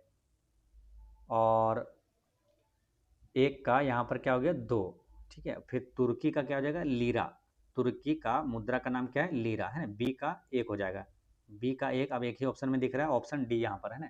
तो ऑप्शन डी करेक्ट आंसर हो चुका है, ठीक है, ऑप्शन डी, ठीक है। तो आप इसको मिला लीजिए सभी। इजराइल का मुद्रा क्या हो जाएगा? इजराइल का भी आपको आसानी से याद करवाए थे, क्या? न्यू शकल, है ना। तो याद रखना है, जैसे न्यू शकल है ना, याद रख लेना क्या? न्यू शेकेल, है ना। मतलब न्यू शकल, शकल से याद रहेगा न्यू शकल। इजराइल की मुद्रा का नाम क्या है? न्यू शकल। कनाडा डॉलर, कनाडा डॉलर, दो से याद रखना है तुरंत, डॉलर, कनाडा डॉलर, है ना। डी का 3 हुआ, डी का 3 देखिए एक ही ऑप्शन में था, ऑप्शन डी यहाँ पर करेक्ट आंसर हो गया, ठीक है। इस तरह से थोड़ा सा रिलेट करते हैं तो आपको काफ़ी हेल्प मिलता है। हरित क्रांति का जनक किसे माना जाता है? तो इसका आंसर क्या लगाइएगा? नॉर्मन बोरलॉग यहाँ पर करेक्ट आंसर है, ठीक है। अब देखिए हरित क्रांति का जनक में आपको दिमाग में आएगा क्या? एम एस स्वामीनाथन भी है, लेकिन पूछा क्या है? हरित क्रांति का जनक। जनक किसको बोलेंगे? जनक मतलब क्या? जो उसका जनक है, जन्मदाता है हरित क्रांति का, तो वो कौन है? नॉर्मन बोरलॉग ही है, ठीक है। हालांकि भारत में हरित क्रांति का जनक इसे माना जाता है, एम एस स्वामीनाथन को, ठीक है। ध्यान रखना है, इसको भी याद रखना है। भारत में हरित क्रांति का जनक एम एस स्वामीनाथन, लेकिन दुनिया में सबसे पहले हरित क्रांति का जनक कौन है? ये तो नॉर्मन बोरलॉग, आंसर यहीं पर हो जाएगा, ठीक है। और ये क्या? श्वेत क्रांति का जनक है बर्गिज कुरियन है। अच्छा, स्वामीनाथन से याद रखना है, 2024 में इन्हें भारत रत्न भी दिया गया है ना, एम एस स्वामीनाथन को। नेक्स्ट क्वेश्चन क्या है? बिहार आर्थिक सर्वेक्षण 2024-25 के अनुसार अस्थिर मूल्य पर बिहार की प्रति व्यक्ति आय कितनी है? तो आंसर क्या लगाना है? 36,333 रुपया प्रति व्यक्ति आय, 36,333, option number B correct answer है। नेक्स्ट क्या है? सितंबर 2024 में किस देश के राष्ट्रपति को ओलंपिक ऑर्डर से सम्मानित किया गया था? तो फ्रांस के राष्ट्रपति को ओलंपिक ऑर्डर से सम्मानित किया गया था। फ्रांस के राष्ट्रपति हैं कौन? इमैनुअल मैक्रोन है। कौन है? इमैनुअल मैक्रोन है। फ्रांस की राजधानी क्या है? पेरिस। पेरिस में ही क्या हुआ? 2024 का ओलंपिक कहाँ हुआ? तो फ्रांस की राजधानी पेरिस में हुआ था। और एआई शिखर सम्मेलन जो है ये कहाँ हुआ था? तो वो भी फ्रांस की राजधानी पेरिस में हुआ था, ठीक है। नेक्स्ट क्वेश्चन क्या है? साबुन के साबुनीकरण से क्या बनता है? साबुन के साबुनीकरण से क्या बनता है? तो ये बनता है कार्बोक्जिलिक एसिड का लवण, कार्बोक्जिलिक एसिड का लवण बनता है। नेक्स्ट क्वेश्चन आपका 47, इसमें क्या 540 ग्राम ग्लूकोज में उपस्थित मोलों की संख्या कितनी है? तो एक मोल किसको बोलते हैं? जैसे कोई भी चीज़ लीजिए, जैसे सोडियम हो गया, ठीक है। सोडियम की परमाणु कितनी है? 11। इसका जो परमाणु भार है वो क्या है? 23 है ना। तो इसका जो परमाणु भार है ये क्या होता है? एक मोल बराबर होता है, ठीक है। एक मोल जो होता है वो क्या होता है? एक परमाणु में, जैसे एक तत्व हो गया कोई भी, तो उसका जो परमाणु भार होता है वो एक मोल कहलाता है, ठीक है। अब देखना है क्या है इसमें, जैसे कि 540 ग्राम ग्लूकोज में तो उपस्थित मोलों की संख्या, मोलों की संख्या बराबर फॉर्मूला क्या लिखेगा? दिया गया भार, ये जो है ना भार दिया हुआ कितना? 540 दिया गया भार। अब बटन में लिखना है अनुभार। अब अनुभार किसका पूछा? किसका है? ग्लूकोज का। तो ग्लूकोज का अनुभार निकालना है। तो ग्लूकोज का अनुभार कैसे निकलेगा? तो ग्लूकोज का फॉर्मूला आपको जानना पड़ेगा। ग्लूकोज का फॉर्मूला क्या होता है? C6H12 और O6 होता है। तो इसमें क्या अनुभार कैसे निकालेंगे? जैसे इसमें क्या क्या देखिए, कार्बन है, कार्बन का परमाणु भार कितना होता है?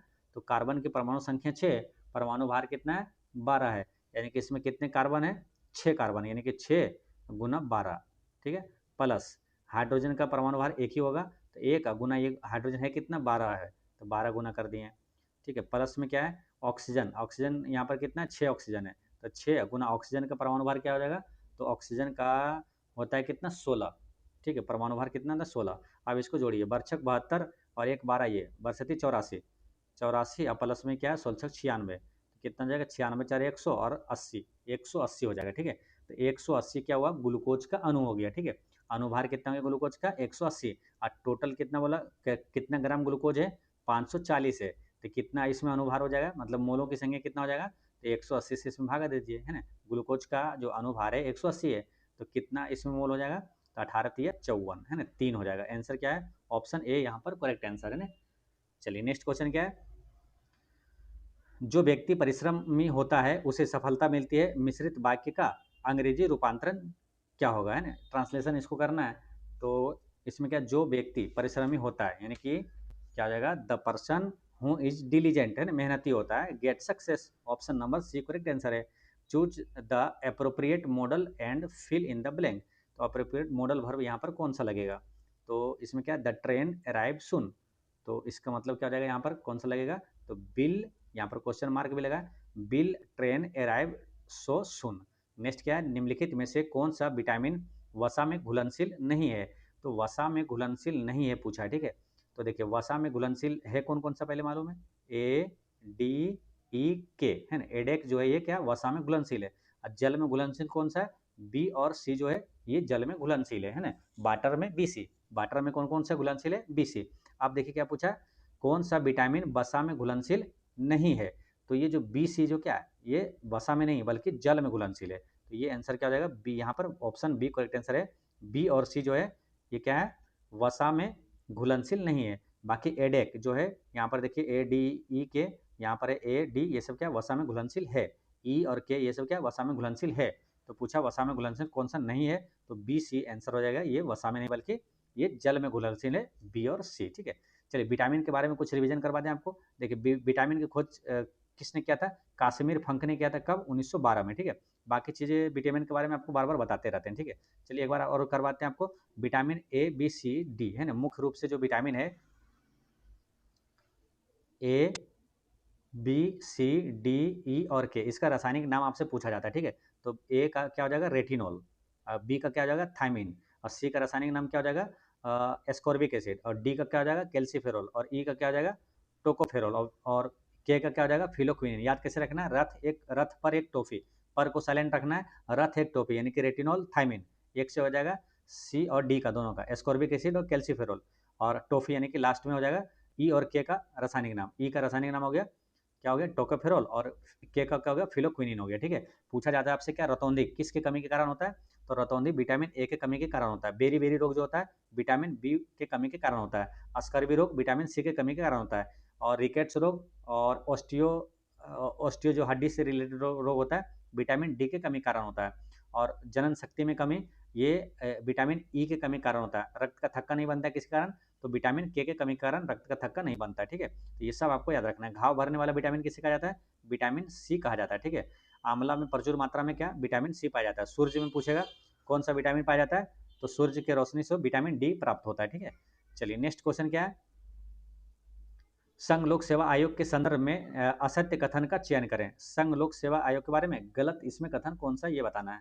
तो बात करते क्या, देखिए पहला इसमें है कि इसके अध्यक्ष का कार्यकाल 6 वर्ष की अवधि या तो 65 वर्ष की आयु तक होता है, ये बात सही है। फिर क्या इसके अध्यक्ष या सदस्यों की पुनः नियुक्ति नहीं हो सकता है, ये स्टेटमेंट भी यहाँ पर सही है।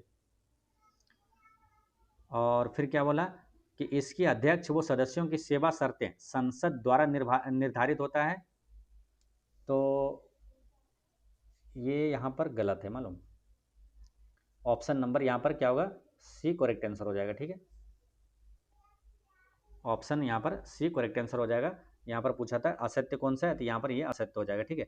चलिए यहाँ पर क्या कुछ बातें करते हैं, देखिए संसद संघ लोक सेवा आयोग किस भाग में है, तो भाग 14 में है, ठीक है। किस अनुच्छेद में मिलेगा, तो अनुच्छेद 315 में, ठीक है। यूपीएससी की स्थापना कब हुआ था, 1926 में हुआ था। वर्तमान में करंट अफेयर में याद रखना है, वर्तमान में यूपीएससी का अध्यक्ष कौन है, अजय कुमार है। नेक्स्ट क्वेश्चन क्या है, दी गई आकृति में त्रिभुज कितना है ये बताना है।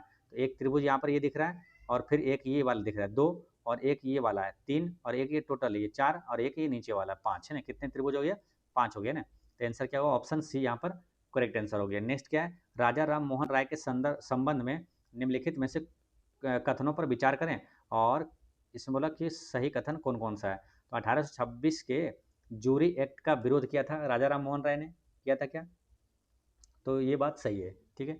1825 में वेदांत कॉलेज की स्थापना किया था, ये भी सही है। 1817 ईस्वी में कोलकाता में डेविड हेयर की सहायता से हिंदू कॉलेज की स्थापना किया था, ये बात भी सही है। यानी कि सभी सही है, उपर्युक्त सभी यहाँ पर करेक्ट आंसर हो गया। राजा राम मोहन राय से और भी प्रश्न पूछा जाता है, मोस्ट इंपोर्टेंट क्या मालूम, राजा राम मोहन राय को राजा की उपाधि किसने दिया था, अकबर द्वितीय ने दिया था, ठीक है। राजा राम मोहन राय ने ब्राह्मण समाज की स्थापना किया था, किसने, राजा राम मोहन राय ने, कब, 1888 में किया था, ठीक है। पूछा जाता है और क्या, संवाद कौमुदी ये पुस्तक के लेखक कौन है, संवाद कौमुदी के लेखक है राजा राम मोहन राय, ये ठीक है। एक है मीरातुल अखबार, कौन है, मीरातुल अखबार, मीरातुल अखबार के लेखक कौन है, तो ये राजा राम मोहन राय है। भारतीय पुनर्जागरण का आधुनिक भारत का पुनर्जागरण का जनक किसे कहा जाता है, तो ये राजा राम मोहन राय को ही कहा जाता है। नेक्स्ट क्वेश्चन क्या है, निम्नलिखित में से किसके द्वारा बहु विवाह नामक पुस्तक लिखा गया था। तो बहु विवाह नामक पुस्तक किसके द्वारा, तो ईश्वर चंद्र विद्यासागर द्वारा लिखा गया था, है ना। ईश्वर चंद्र विद्यासागर के ही प्रयास से ही 1856 में विधवा पुनर्विवाह अधिनियम जो है लागू हुआ था, पारित हुआ था, ठीक है। तो याद रखना है, ईश्वर चंद्र विद्यासागर किससे संबंधित हो जाएगा, विधवा पुनर्विवाह अधिनियम से। नेक्स्ट क्वेश्चन है आपका 55। निम्नलिखित में से आपको बताना है कौन सा सही है। दो स्टेटमेंट दिया हुआ है, इसको देखिए। पहला क्या है, रासायनिक तत्वों की आवर्त सारणी में इलेक्ट्रॉनिक बंधुता किसी एक समूह में सदैव ऊपर से नीचे की ओर बढ़ती है। ये बात गलत है ना, क्योंकि रासायनिक तत्वों की आवर्त सारणी में इलेक्ट्रॉनिक बंधुता किसी समूह में किसी एक समूह में क्या होता है, सदैव ऊपर से नीचे आने पर घटती है ना, बढ़ती नहीं बल्कि घटती है, ठीक है। फिर क्या बोला, किसी एक समूह में परमाणुवीय त्रिज्याएं सामान्यतः ऊपर से नीचे की ओर होता है। परमाणुवीय त्रिज्या जो ऊपर से नीचे की ओर बढ़ता है, ये बात सही है, ठीक है। यानी कि ए गलत है और आर सही है। तो इसका आंसर क्या हो जाएगा, ए गलत और आर सही। ए गलत और आर सही, ऑप्शन नंबर डी में दिया है। आंसर क्या होगा, ऑप्शन डी करेक्ट आंसर है। नेक्स्ट क्या है, बिहार बजट 2025-26 के अनुसार वित्तीय वर्ष 2024-25 में बिहार का राजकोषीय घाटे का अनुमान कितना है। तो इसका आंसर क्या है, जीएसडीपी का 2.98% करेक्ट आंसर है, ठीक है। तो ये ध्यान रखना है आपको। अच्छा, भारत का जो है जो राजकोषीय घाटा है जीडीपी का कितना प्रतिशत रहने का अनुमान है, तो 2025-26 वाले बजट में तो 4.4% रहने का अनुमान है, याद रखना है।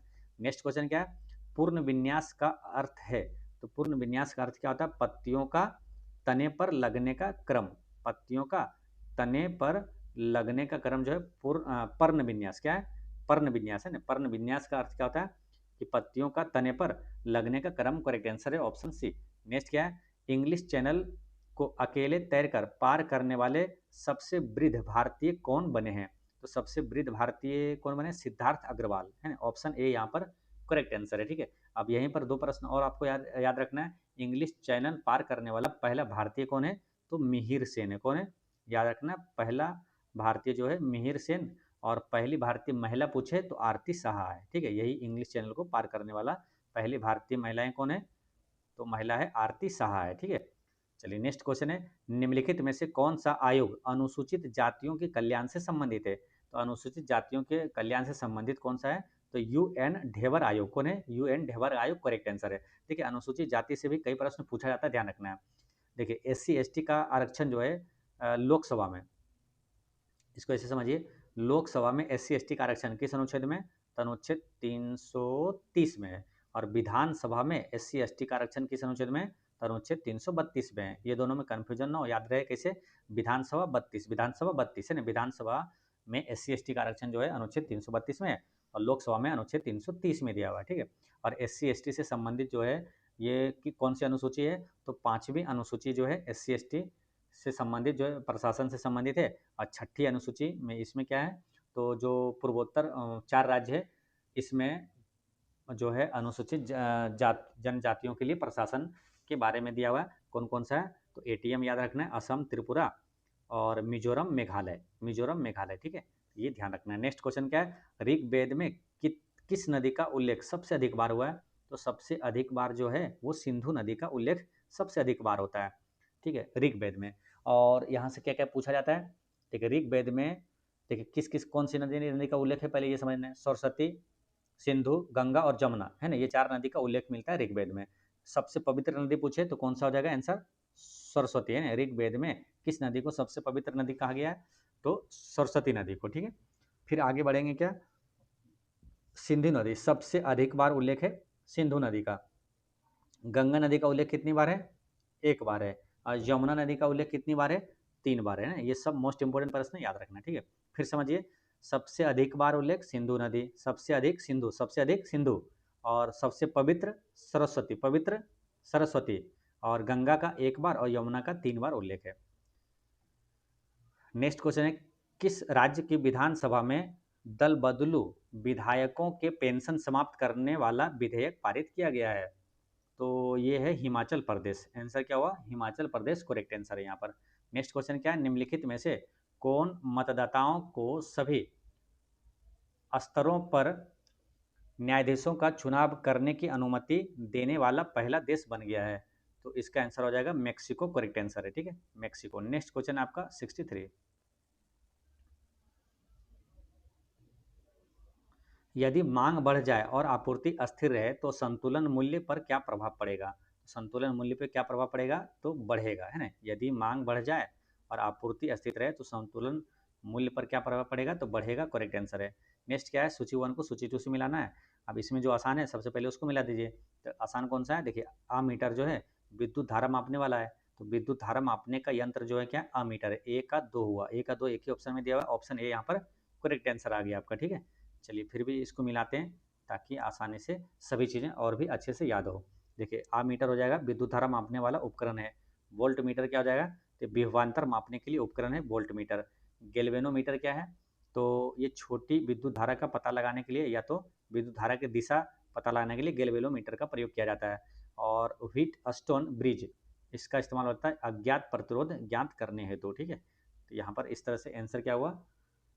Option number A correct answer हो चुका था। नेक्स्ट क्या है, निम्नलिखित में से कौन संविधान की 11वीं अनुसूची के विषय में शामिल नहीं है? तो 11वीं अनुसूची में कौन सा शामिल नहीं है? तो देखिए, इसमें भारी उद्योग का विकास ये शामिल नहीं है। बाकी गैर परंपरागत ऊर्जा स्रोत, पुस्तकालय, भूमि सुधार लागू करना, ये सब 11वीं अनुसूची में विषय में ये शामिल है। देखिए, 11वीं अनुसूची का संबंध है किससे मालूम? तो पंचायती राज व्यवस्था से, है ना। आपको याद करवाते हैं क्या? यहाँ पर लिखते हैं क्या? पंचायत। यहाँ पर क्या लिखते हैं? नगर पालिका। पंचायत को किस संविधान संशोधन के द्वारा दर्जा दिया गया था? 73वां संविधान संशोधन के द्वारा दर्जा दिया गया था। और नगर पालिका को 74वां। और पंचायत जो है ये किस अनुसूची में है? 11वीं अनुसूची में है। और नगर पालिका 12वीं अनुसूची में है। और 11वीं अनुसूची में कितने विषय है? तो 29 विषय है, ठीक है। और 12वीं अनुसूची में कितना? 18 विषय है। पंचायत किस भाग में? भाग 9 में है। नगर पालिका भाग 9 के ए में है, ठीक है। ये सब याद रखना है। पंचायती राज व्यवस्था सबसे पहले कहाँ लागू हुआ था? राजस्थान के नागौर डिस्ट्रिक्ट में लागू हुआ था 2 अक्टूबर 1959 में, ठीक है। और जो भारतीय संविधान में संवैधानिक तौर पर ये लागू हुआ था 24 अप्रैल 1993 को लागू हुआ था। इसलिए 24 अप्रैल को राष्ट्रीय पंचायती राज दिवस भी मनाया जाता है। ग्राम पंचायत गठन किस अनुच्छेद में? तो अनुच्छेद 40 में है। नेक्स्ट क्वेश्चन आपको ए का मान इसमें निकालना है। तो आसान है, इसको इधर से इधर क्रॉस मल्टीप्लिकेशन कर दीजिए। अब गुना करेंगे इसको इधर तो कितना आएगा? 7a प्लस 7 चौक 28 बराबर में क्या आएगा? इधर गुना करेंगे तो 5a और माइनस होगा 5 दूनी 10। क्या करिए, इसको 7a में से इधर 5a घटा दीजिए यानी कि 2a। और अब 2a ये वाला इधर ले आए तो ये वाला इधर ले जाना पड़ेगा। 28 माइनस जाएगा और ये माइनस 10 है, यानी क्या हुआ? माइनस 38। अब 2 से ये कट जाएगा तो माइनस 19 है ना। ए का मान क्या आया? माइनस 19 आया। ऑप्शन ए यहाँ पर करेक्ट आंसर है। नेक्स्ट क्या है? 50 पेन और 80 पेंसिल और 65 पैमाने समान रूप से कुछ छात्रों के बीच में वितरित किए गए हैं। तो मेन चीज़ यहाँ पर क्या है? एक चीज़ ध्यान रखना है, समान रूप से, यानी कि सबको समान समान मिला है। और पाया गया है कि प्रत्येक आइटम से 5 वितरित नहीं किए गए हैं, यानी कि 5-5 सभी में से बच गया, ठीक है। तो छात्रों की संख्या का पता लगाएं। तो देखिए, इसमें 2 चीज़ें ध्यान रखना है पहले कि 5-5 बच गया ना, 5-5 जिससे हटा दीजिए, कितना बचा? 45 और 75 और 60, यही बचा, ठीक है। अब पूछा क्या था कि सबसे मतलब कि समान रूप से जब बांटेंगे ना तो इसका क्या है? एचसीएफ निकालना पड़ेगा ना। एचसीएफ यानी कि हाईएस्ट कॉमन फैक्टर जो कि सभी को काट दे। तो एचसीएफ इसका क्या हो जाएगा? तो सबसे बड़ा वो संख्या है 15 जो कि सभी को काटेगा, ठीक है, 15। तो एचसीएफ 15 आया, यानी कि 15 ही उसका छात्रों की संख्या क्या हो जाएगा? 15 यहाँ पर करेक्ट आंसर है।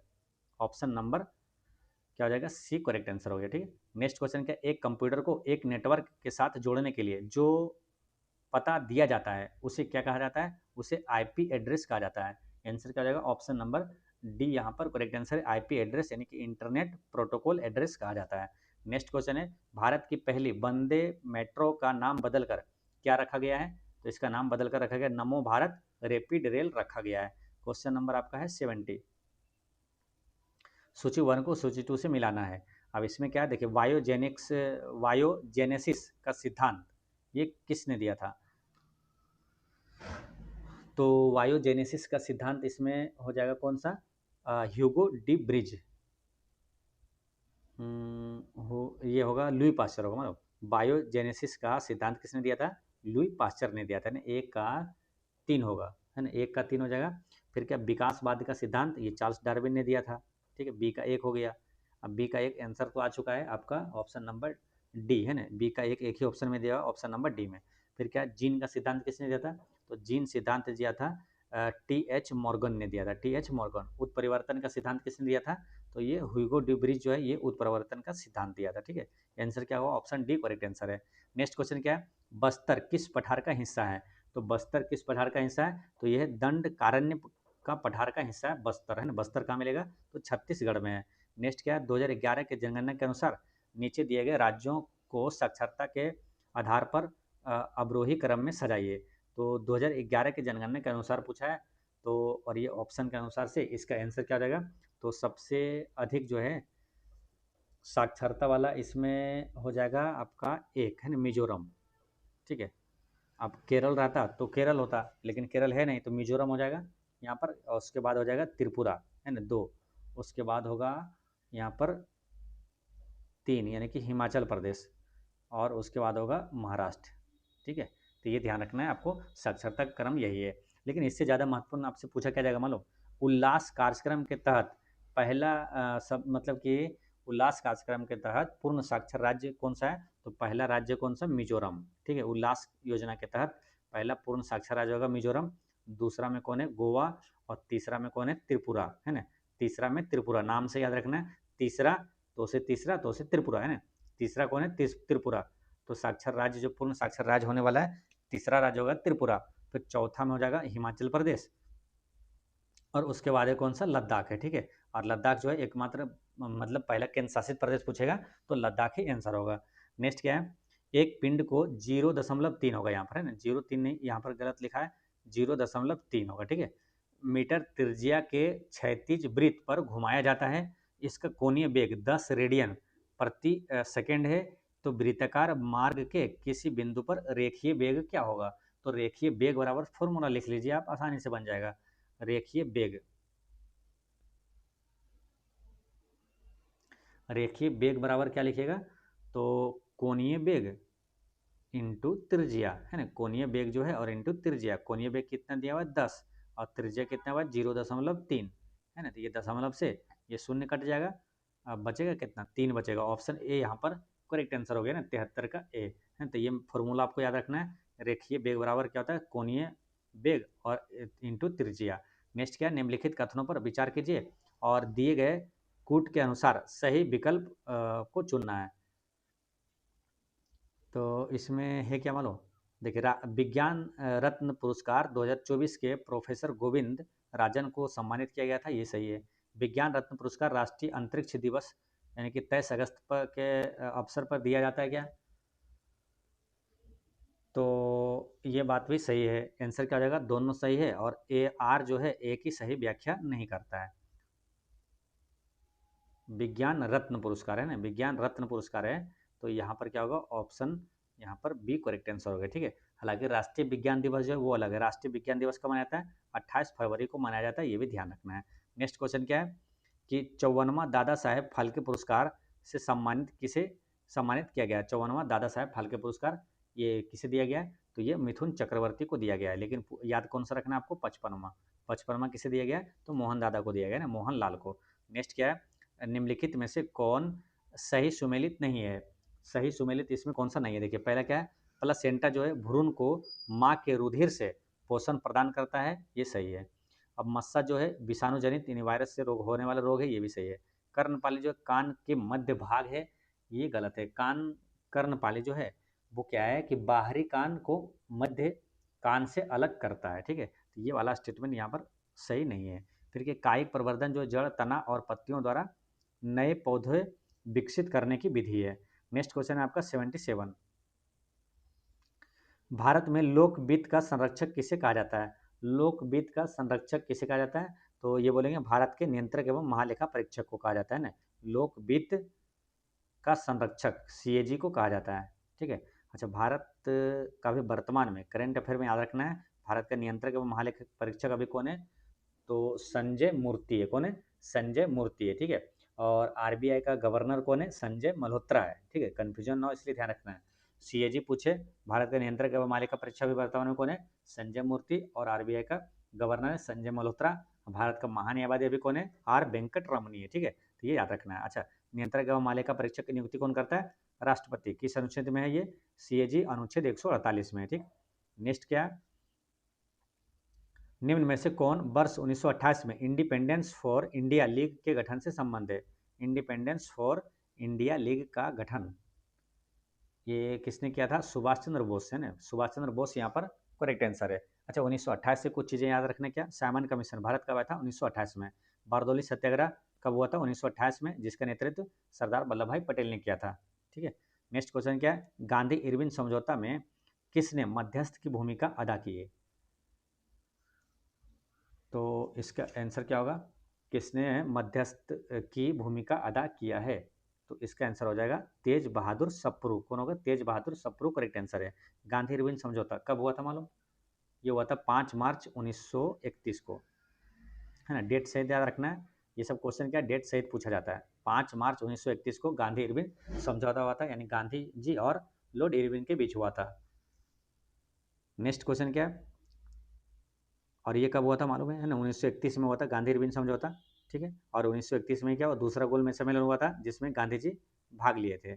नेक्स्ट है सूची 1 को सूची 2 से मिलाना है। ये क्या पत्रिका और पुस्तक है और उसके लेखक ये संपादक है। तो the early history of India, इसके लेखक कौन है? The early history of India, इसका है स्मिथ, है ना, ऑर्थर स्मिथ है, विसेंट ऑर्थर स्मिथ, है ना। फ्री हिंदुस्तान, इसका लेखक कौन है? तो फ्री हिंदुस्तान का लेखक अगर देखेंगे, देखिए फ्री हिंदुस्तान का लेखक हो जाएगा तारकनाथ दास। कौन है? तारकनाथ दास है। और वॉयस ऑफ इंडिया, इसका कौन हो जाएगा? तो दादा भाई नेहरू जी है। और मार्क्स गांधी एवं समाजवाद का है राम मनोहर लोहिया हो जाएगा ना। तो आंसर क्या हो जाएगा? ऑप्शन ए यहाँ पर करेक्ट आंसर है। ठीक है, 80 का क्या हो जाएगा? Option A 3 1 4 2। नेक्स्ट क्वेश्चन क्या है? निम्नलिखित में से कौन सी कंपनी नवरत्न कंपनी नहीं है? तो नवरत्न कंपनी देखिए RAC जो है ग्रामीण विद्युतीकरण नगर लिमिटेड जो है, निगम लिमिटेड, ये नवरत्न कंपनी पहले था लेकिन अब इसे महारत्न कंपनी बना दिया गया था, यानी नवरत्न कंपनी ये नहीं है। ऑप्शन सी करेक्ट आंसर हो गया। नेक्स्ट क्या है? निम्नलिखित में से कौन सा घर्षण बल के बारे में सत्य नहीं है? देखिए घर्षण बल वह बल है जो संपर्क में दो सतहों के सापेक्ष गति का विरोध करता है, ये सही है। वह घर्षण बल जो किसी सतह पर चलने या फिसलने का कार्य करता है, स्लाइडिंग घर्षण कहलाता है, ये सही है। और मशीनों में घर्षण ऊर्जा का अपव्यय और टूट फूट का कारण बनता है, तो ये बात भी तो सही है। तो आंसर क्या हो जाएगा? ऑप्शन डी करेक्ट आंसर हो जाएगा यहाँ पर, है ना।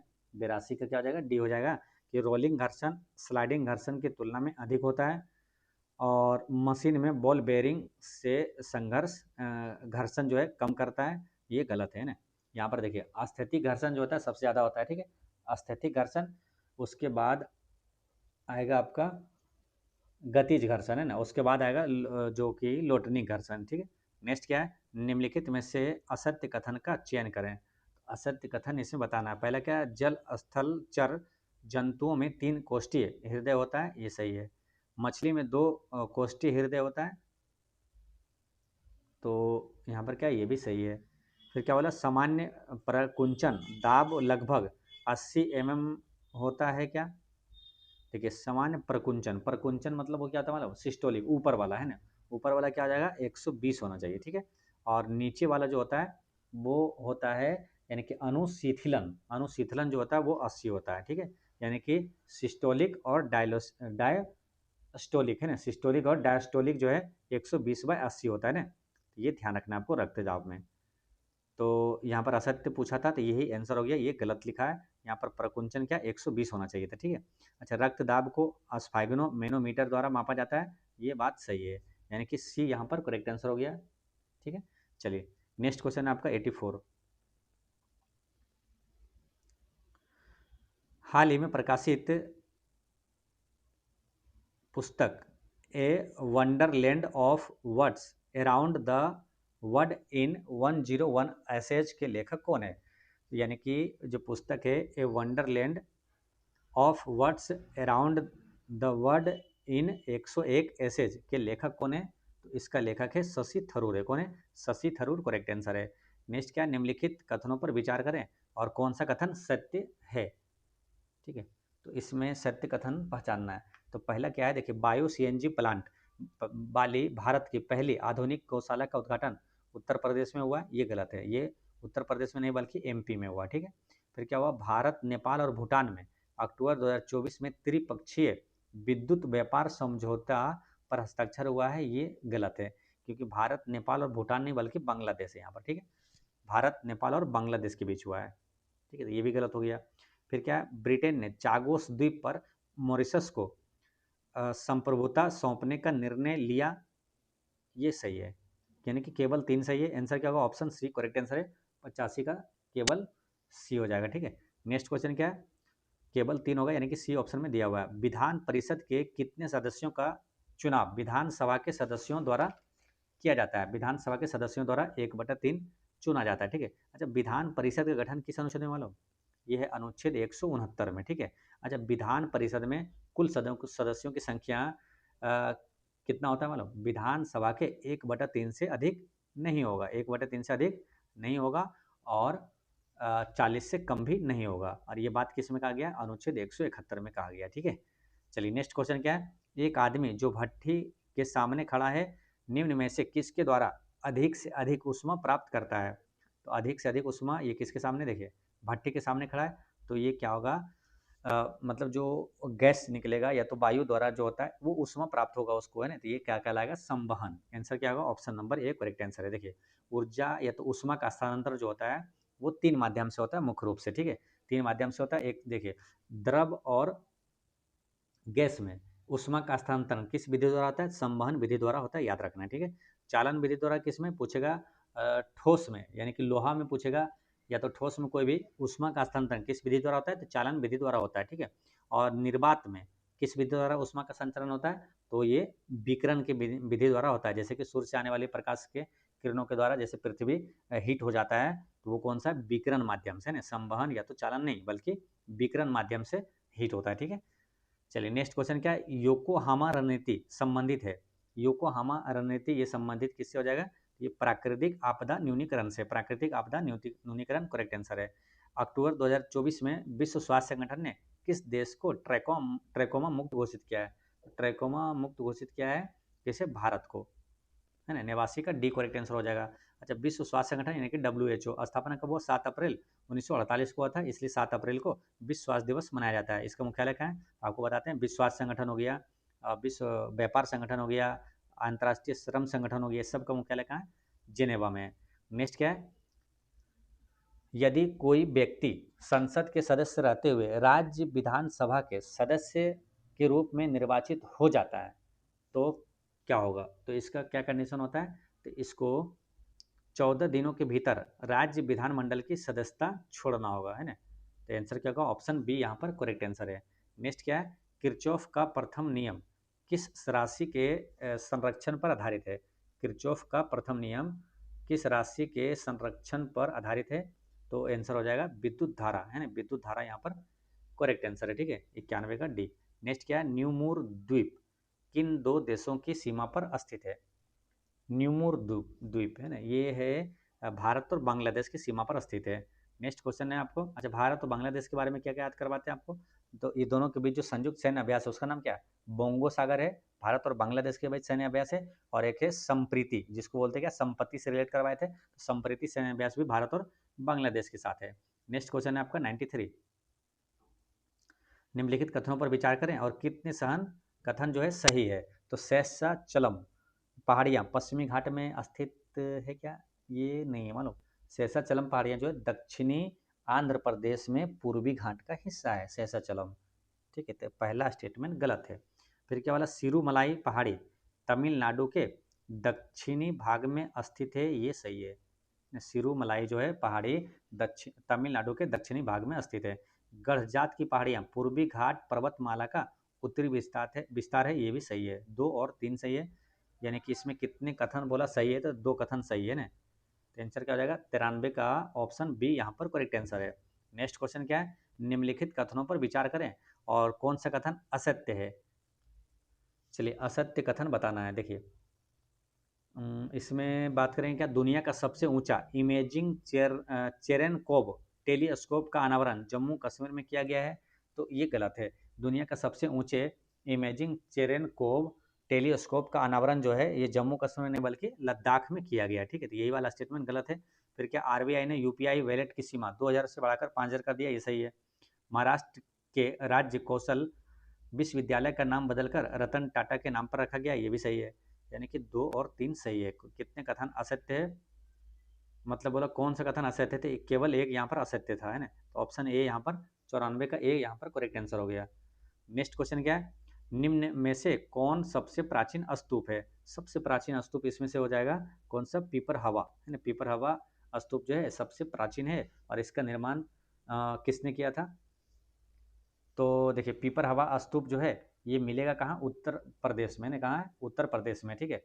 और यहाँ पर क्या सारनाथ स्तूप जो है ये उत्तर प्रदेश में हो जाएगा, सांची का स्तूप मध्य प्रदेश में है, और धर्मराजी का स्तूप कहाँ मिलेगा, धर्मराजी का स्तूप ये कहाँ मालूम, धर्मराजी का ये मिलेगा आपको तक्षशिला पाकिस्तान में, ठीक है, तक्षशिला पाकिस्तान में, ठीक है।